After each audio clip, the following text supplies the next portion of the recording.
So what we'd like to do today is to connect people, to make sure that we ensure everybody is aware of what's happening and what's needed from a serialization perspective.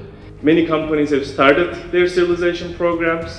Many companies decided to start their serialization programs. They send out RFPs. But the biggest news is we now have a final European legislation. So track and trace is no longer a trend, it is a reality. The event is centered around exchanging information, getting to know each other and leveraging learnings from one another. Now we have an actual regulation in Europe.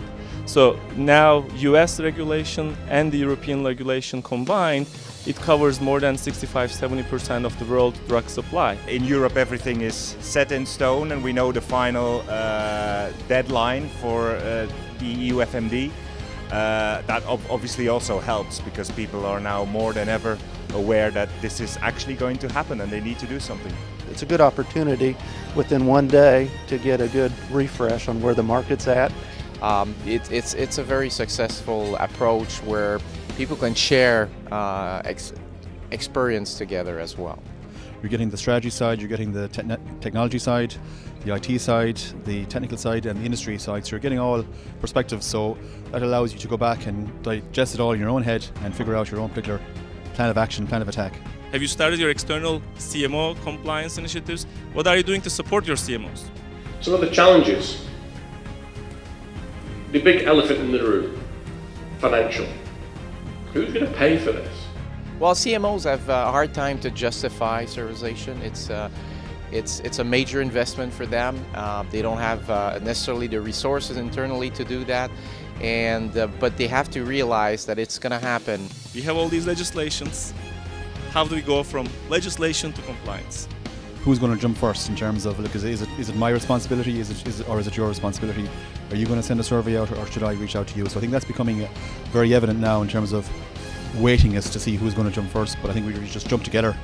The CMOs have their timelines and manufacturers have their timelines, and we need to figure out how to bridge those timelines together and work together. I think one of the biggest points that people have to recognize is that it is not just putting a code on a box, but that is affecting your whole organization. And it is not something that you can just put on top of your current processes, but you have really to integrate this. I think we heard it quite often, so 3 years seems to be a lot of time, but it isn't.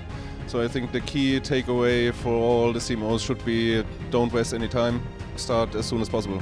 There's a cost to having an action, but the cost of having an action is far more less than comfortable inaction. We're all in this together. This is not a pharma company saying, you guys need to go fix it. This is not the party saying, we're waiting for you guys to fix it. I think it's always good to get the CMOs together with the pharma companies so we start to say that this is a problem we have to solve together. I think that the most important aspect here is that the ones who have not started can learn from the ones who have started. There's some lesson learned. We're not at the first stage of the whole thing. People have been into some quite complex issues.